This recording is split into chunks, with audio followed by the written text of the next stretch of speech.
अतुला सुजला सुफला मातरं वन्दे मातरं श्यामलां शरणां सुष्मितां भूषितां धरणी मातरं वन्दे मातरं वन्दे मातरं वन्दे मातरम्।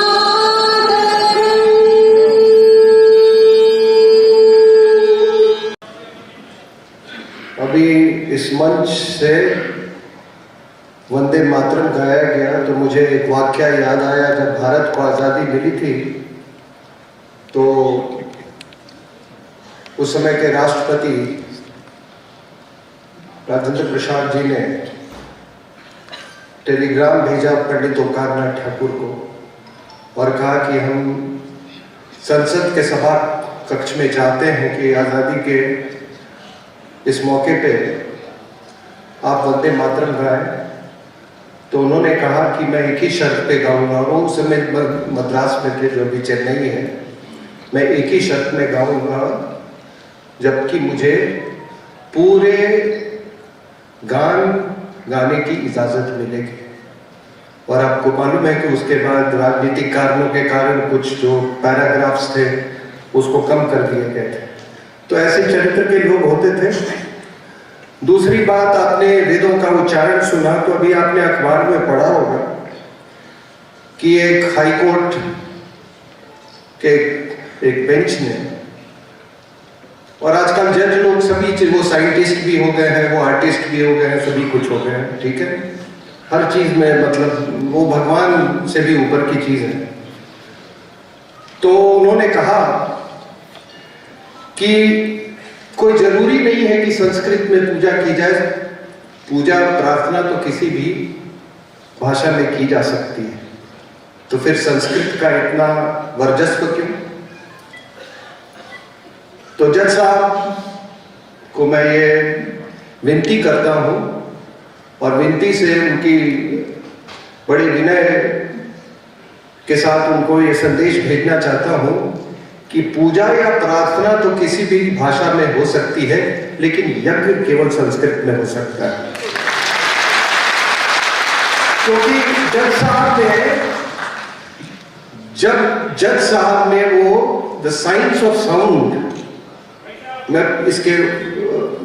उसकी बारीकियों में मैं नहीं जानना चाहता कि मंत्र कैसे बने और साइंस ऑफ साउंड क्या होता है, लेकिन यज्ञ जो है वो केवल संस्कृत में हो सकता है। चूंकि ये यहां से शुरुआत हुई तो हम जहां पे रहते हैं उसी परिप्रेक्ष्य में हम बोलना शुरू करते हैं। तो उपस्थित देवियों और सज्जनों, आपको मेरा नमस्कार। यहां आज बाबा विश्वनाथ ने हमें जरूर बुलाया है, तभी हम यहाँ आए हैं। लेकिन आपके राष्ट्र भक्ति ने या राष्ट्र प्रेम ने और आपके सनातन प्रेम ने इस पुस्तक के विमोचन के लिए इस विशाल सभागृह में हमको आने का मौका दिया। हम इसके लिए आपके बहुत बहुत आभारी हैं। और इस हॉल का, इस भव्य सभागृह का नाम है रुद्राक्ष। तो रुद्र, आप लोग तो मुझसे ज्यादा ज्ञानी हैं। रुद्र भगवान शंकर का वैदिक नाम है, रुद्र। और अक्ष का मतलब आंसू। तो कहा जाता है कि जब एक बड़े लंबे समय तक के ध्यान से जब निकले भगवान शंकर, तो उनके आंखों से एक बूंद, एक आंसू का गिरा, a drop of tear और उससे फिर ये रुद्राक्ष पेड़ बना जो कि हमेशा हरा रहता है। और हम आप जो यहाँ पे हैं, हम उसी पेड़ के पत्ते हैं, हम उसी पेड़ की शाखाएं हैं और उसके जड़ों में सींचने का काम हमारी जो वर्तमान केंद्रीय और राज्य व्यवस्था है बहुत बेखूबी से कर रही है।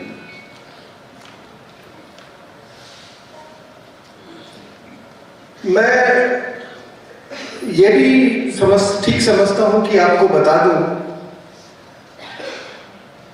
कि यहां से बहुत दूर नहीं, जिस होटल में हम लोग रह रहे हैं वहां पर एक चर्च है और ये चर्च 19वीं सदी की शुरुआत की बनी हुई है।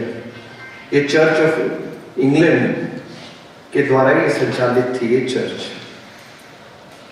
एक इतिहास का वो मोड़ था, वो 19वीं सदी का शुरुआती मोड़,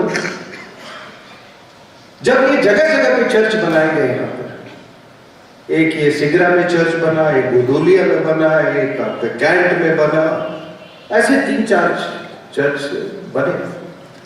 और उस समय यहाँ की जो मिशनरी जो थी, उसमें एक का नाम था जेम्स कैनेडी, दूसरे का नाम था सम शेरिंग करके, एम.ए. शेरिंग करके था, विलियम बायर, ये 3-4 मिशनरी थे। इन्होंने बिल्कुल युद्ध स्तर पे एक युद्ध छेड़ रखा था हिंदू धर्म के खिलाफ और एक बौद्धिक युद्ध छेड़ रखा था। और उनका कहना था कि अगर हम बनारस पर फतेह पा लेते हैं तो हम पूरे हिंदू धर्म पे फतेह पा लेंगे।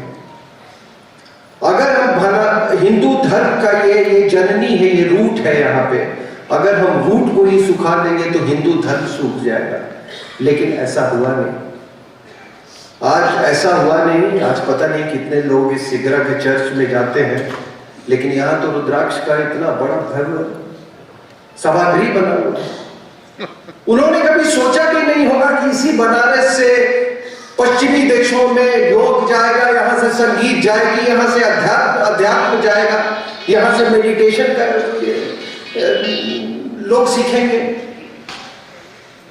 तो जो आप किसी ने कहा कि कोई बात होगी कि हमारी मिटती नहीं हस्ती, हमारी हस्ती कैसे मिट सकती है? क्योंकि आपका जो धर्म है, और ये हर जगह मैं बोलता हूं, आपका धर्म है वो उसकी बुनियाद विज्ञान है।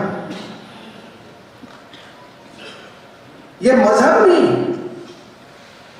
ये कोई किताब, एक लिखी हुई किताब नहीं है कि एक कोई पैगंबर आ गया, किसी ने आ गया और कहा कि भाई यहाँ पर ये बस जो मेरे से शुरू हुई थी और उसके बाद अब दूसरा कोई नहीं पैदा होगा। हमारे यहाँ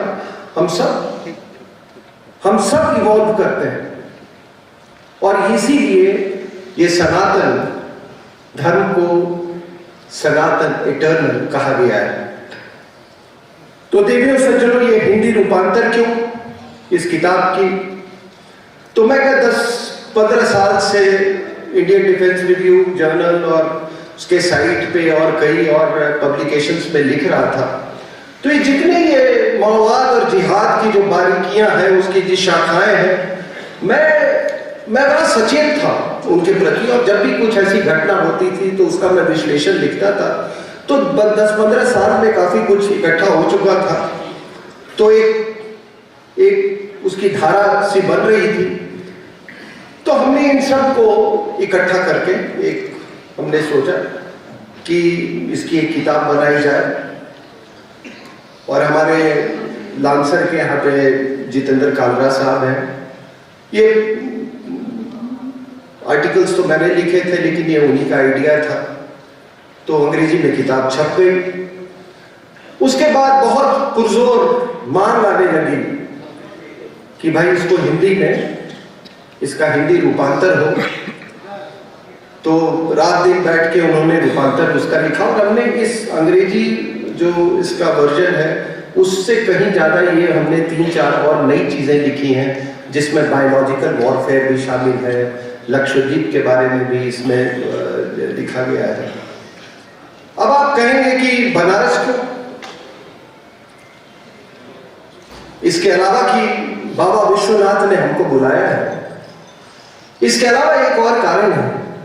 ये लोग ना भूले कि आज से 150 साल पहले वही धरती है जहां पे भारतेंदु हरिश्चंद्र ने वर्नाकुलर नेशनलिज्म का उन्होंने बिगुल फूंका था।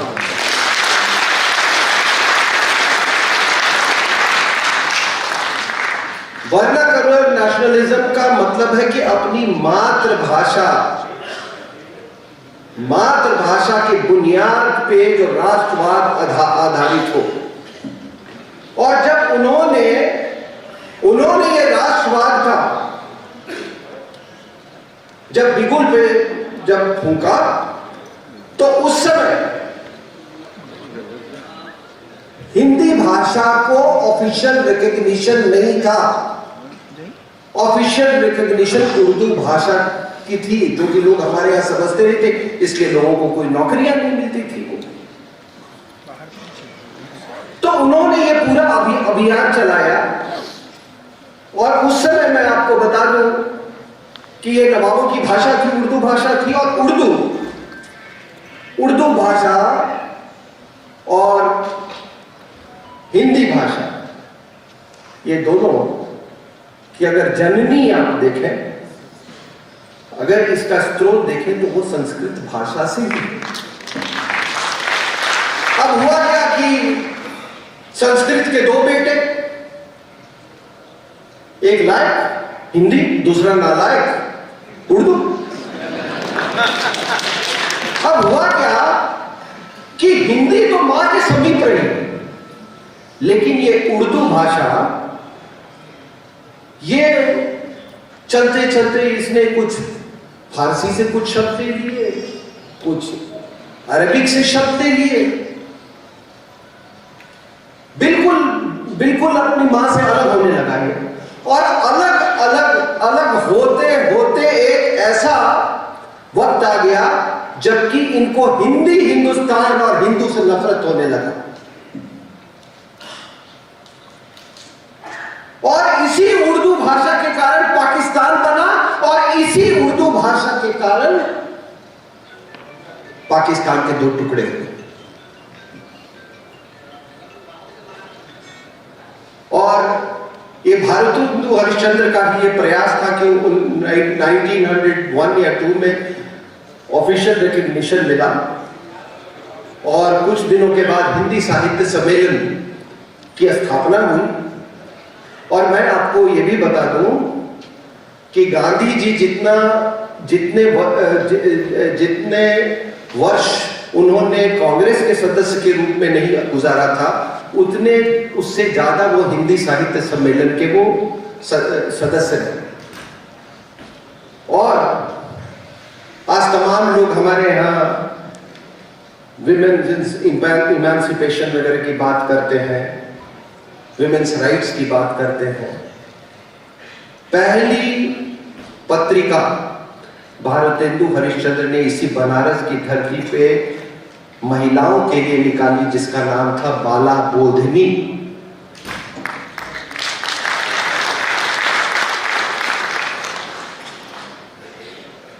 तो ये है क्या देवियों और सज्जनों की एक जिसको हम कहें कि ये सब क्यों हुआ। ये तमाम लोग ह्यूमन राइट्स की बात करते हैं। ह्यूमन राइट्स की जब आप बात करते हैं तो आप फिजिकल वायलेंस की बात करते हैं ज्यादातर से, यानी कि शारीरिक हिंसा कि शारीरिक रूप से आपको भी प्रताड़ित करे तो उसी को माना जाता है। पश्चिमी देश उसी को मानते हैं ह्यूमन राइट्स वायलेशन। लेकिन जहां सांस्कृतिक रूप से जो उत्पीड़न हो, जहां के मूल निवासियों का नरसंहार हो, उससे बड़ा जेनोसाइड, नरसंहार कोई नहीं हो सकता है। आप किसी आदमी की भाषा ले ले, उसकी आस्था ले ले, उसकी जो पूरी परंपरा ले ले, उससे उसका पूर्वज छीन ले, इससे बड़ा जेनोसाइड दुनिया में कोई नहीं हो सकता है। और आज जितने ये आपके मिशनरीज यहां पे घूम रहे हैं, they are all engaged in cultural genocide. ये कल्चरल जेनोसाइड है ये। और देवियों और सज्जनों, आपने कभी ये सोचा है कि ये जो हमारे काशी विश्वनाथ का मंदिर है, बाबा विश्वनाथ का मंदिर है, कितनी बार तोड़ा गया? आप सबको मालूम है, इतिहास मालूम है। मोहम्मद घोरी ने 1194 में तोड़ा। 243 साल के बाद फिर ये जो महमूद था, ये जौनपुर का, उसने तोड़ा। फिर टोडरमल ने इसको बनवाया, तो कुछ ही साल के बाद फिर शाहजहां ने अपनी सेना भेज दी इसको तोड़ने के लिए, और फिर औरंगजेब ने भेजा। अब आप बताइए कि हमारे मिसाइल का नाम है अग्नि। अग्नि एक वैदिक गॉड है, और घोरी एक लुटेरा, एक बलात्कारी। तो ये क्लैश ऑफ सिविलाइजेशंस है या नहीं? ये संस्कृतियों का युद्ध है या नहीं? और मैं इतने इतिहास में, लेकिन सबसे बड़ी बात है ये समझने की कि आखिर उन्होंने इतनी मशक्कत क्यों की ये बार बार तोड़ने की, ये बाबा विश्वनाथ मंदिर को? इसका कारण दहशतगर्दी,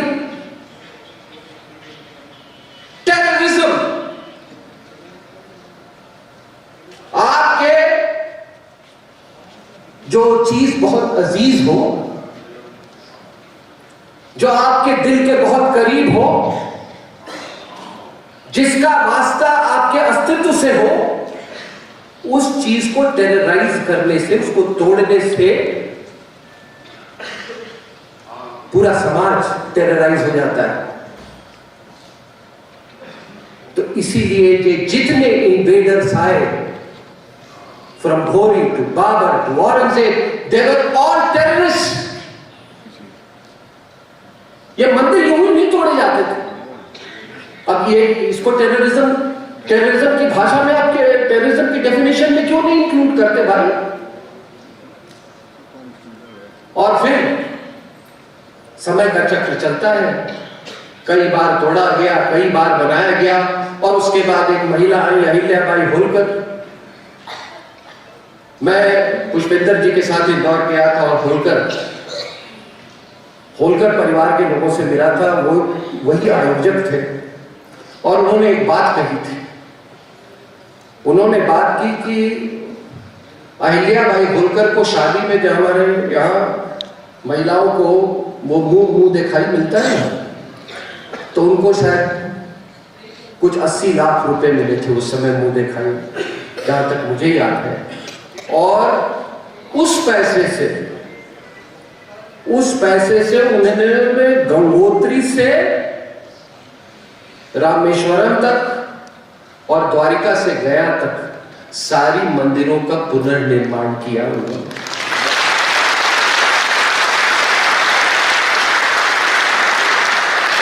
जहां पर ये आरती होती है आपके यहाँ दशाश्वमेध घाट और मणिकर्णिका घाट, वहां का भी उन्होंने पुनर्निर्माण किया था। तो अगर आप आधुनिक वाराणसी को जब जिस स्वरूप में देखते हैं, इसमें मराठास का बहुत बड़ा योगदान रहा है।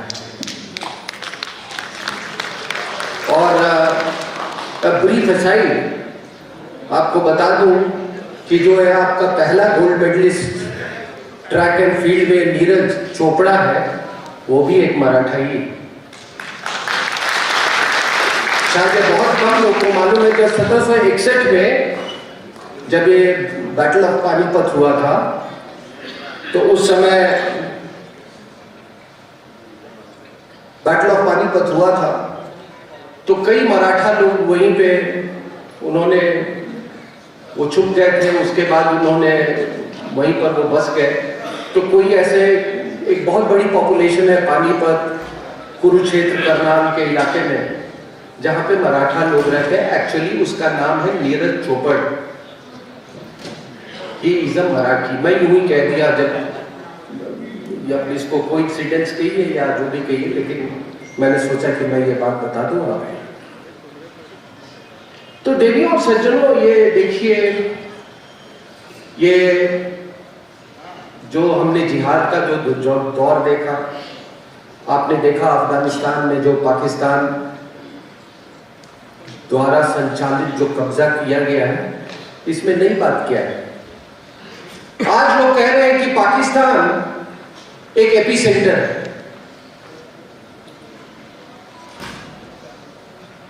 बिल्कुल, मैं बिल्कुल मानता हूं कि पाकिस्तान को अगर आप ध्वस्त कर दें तो आपके 90% प्रॉब्लम्स आपके खत्म हो जाएंगे, जहां तक लोगों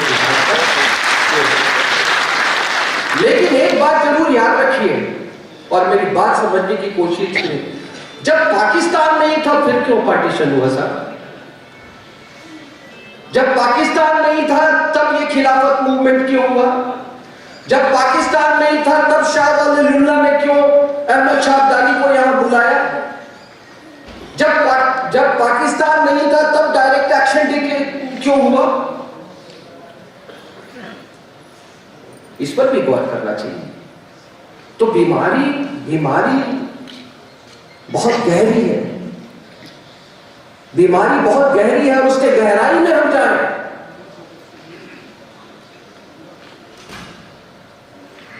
और हमारे यहां देखिए, एक बात मैं आपको बताना चाहता हूं कि हमारा अस्तित्व, हम केवल एक किताब और उस पर हम निर्भर नहीं हैं। हमारे यहां अस्तित्व, क्रिएशन एंड डिस्ट्रक्शन, ये हमारे दर्शन में है। कहते हैं कि भगवान शंकर, ब्रह्मा जो है वो क्रिएटर है, विष्णु जो है वो पालक है और शंकर जो है प्रलयंकर है। लेकिन he is not a destroyer, वो विध्वंसक नहीं, वो डिस्ट्रक्शन करते हैं क्रिएशन के लिए। आप समझ रहे मेरी बात? बिना डिस्ट्रक्शन के नवनिर्माण नहीं हो सकता है। ट्रांसफॉर्मेशन के लिए डिस्ट्रक्शन चाहिए। और इसीलिए अभी जो ये जिस दौर से हम गुजर रहे हैं, ये दौर पुनः निर्माण का, तभी उसी के तहत हम आज आपके सामने बैठे हुए। और इसीलिए शंकर को योग का, साधना का, अध्यात्म का, ज्ञान का प्रतीक समझा जाता है। तो डिस्ट्रक्शन, अब आपको मैं एक बड़ी इंटरेस्टिंग बात बताता हूं, अपनी बात खत्म करूंगा 5 मिनट के अंदर। एक बड़ी अच्छी बात मैं आपको बताता हूं कि साउथ, दक्षिण भारत में महिलाएं जो है वो चावल के पाउडर से वो कोलम बनाती हैं। वो बड़े जटिल पैटर्न्स होते हैं, उसमें ज्योमेट्री है, उसमें व्याकरण है, उसमें वैदिक परंपरा है उस ज्योमेट्रिकल पैटर्न्स में। और होता क्या है कि वो बनाते हैं, कुछ घंटों के बाद, कुछ दिनों के बाद लोग उस पर से गुजर जाते हैं और फिर वो धूल में विलीन हो जाता है। वो धूल में, तो ये कंस्ट्रक्शन एंड डिस्ट्रक्शन, ये साथ साथ चलता है। आप फिजिकल डिस्ट्रक्शन कर सकते हैं, लेकिन उसके जो इंस्टीट्यूशनल मेमोरी, उसके कलेक्टिव मेमोरी, उसके सोशल मेमोरी में है, आप उसको नहीं मिटा सकते हैं। इसीलिए सनातन को कोई मार नहीं सकता है। इसीलिए जॉर्ज बर्नार्ड शॉ की एक शॉ की एक कोई प्ले है जॉन, तो जॉन पूछता है कि इंग्लिश में कि should in every age Jesus be born to redeem the people. क्या हर युग में जीसस की जरूरत होगी जो कि लोगों को का उद्धार करेगा? हमारे यहां ऐसे लोगों की कोई जरूरत नहीं है, क्योंकि हम लोग सब वैज्ञानिक लोग, हम खुद ही क्रिएट करते हैं, हम खुद ही डिस्ट्रॉय करते हैं। मैं बिहार का रहने वाला हूं और आप सब लोगों ने मधुबनी पेंटिंग्स के बारे में सुना होगा। 14वीं शताब्दी में दीवारों पे, फर्श पे महिलाएं दुर्गा, शिव, राम, हनुमान की वेजिटेबल पेंट से, कच्चे पेंट से वो तस्वीरें बनाती थी। वो धुल जाता था और यही परंपरा थी, वो धुलने के लिए बनाते थे, फिर क्रिएट करते थे उसको फिर क्रिएट करते थे। तो 1934 में आपको मालूम है एक बहुत बड़ा भूकंप आया था। एक विलियम आर्चर थे उस समय, तो वो अपनी पत्नी के साथ गए। जब उन्होंने इसकी खूबसूरती देखी तब उन्होंने दुनिया भर में उसकी बड़ी पब्लिसिटी की। और बाद में जब ये आपका 67-68 में ये बहुत बड़ा सूखा पड़ा था, तो उस समय एक कोई कुलकर्णी साहब थे, उन्होंने महिलाओं को बोला कि आप कार्ड बनाइए, इससे हम पैसा जनरेट करेंगे और आपकी मदद। तो ये क्रिएशन एंड डिस्ट्रक्शन, इसको आप समझें। और आखिरी में देवियों और सज्जनों, ये पुस्तक जो मैंने 15-20 साल में जो मैंने इनकी शाखाएं देखी माओवाद की, जो इसकी रूपरेखा देखी, बदलती रूपरेखा देखी, जो इसकी धाराएं देखी, जो चर्च के षड्यंत्र का मुझे जो भी देखने को मिला, ये सारी चीजें यही इस किताब में है। वो 73 सीआरपीएफ सोल्जर्स का नरसंहार, वो भी मैंने लिखा है। जवाहरलाल नेहरू यूनिवर्सिटी के गंगा ढाबा में इस नरसंहार के बाद उनका जश्न मनाना, वो भी मैंने इसमें इस बुक में है। मैंने वो भी देखा जब महेंद्र कर्मा के शरीर को छलन किया गया था और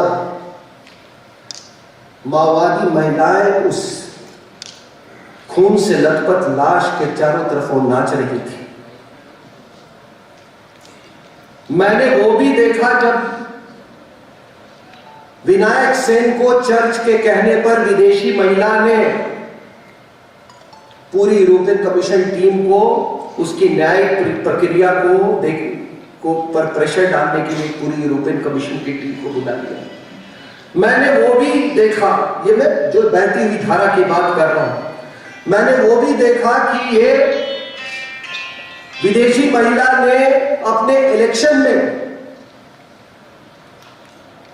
छत्तीसगढ़ के इलेक्शन में, उसके पार्टी का जो यहाँ का मुखिया था, उसने कहा कि ये माओवादी क्रांतिकारी है, यानी कि उसने सर्टिफिकेट दे दिया कि महेंद्र कर्मा और बीसी शुक्ला का खून कोई वो क्रांतिकारी गतिविधि थी।